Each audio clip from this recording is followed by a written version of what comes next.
Église Notre-Dame des Marais, un exercice de départ de feu commence au-dessus de la salle du Trésor. Les sapeurs-pompiers sortent la lance, mais avec une consigne stricte, limiter l'eau pour ne pas aggraver les dégâts. Il faut aussi tenir compte du poids que va créer cette eau sur la structure et qui peut créer une autre dégradation par la suite. Donc c'est vraiment utiliser au strict nécessaire l'eau pour l'extinction et dans le même temps envisager toutes les conséquences que ça peut avoir sur la structure.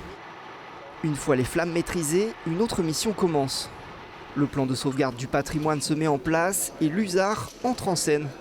Une unité spécialisée dans l'extraction et l'évacuation des œuvres menacées.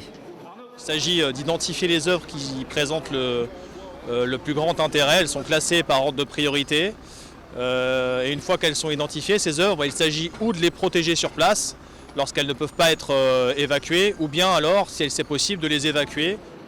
Toutes ces œuvres à protéger ont été listées au préalable dans un document édité par les services de la ville.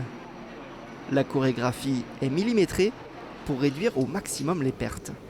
Le feu de Notre-Dame de Paris a fait en sorte de structurer les documents.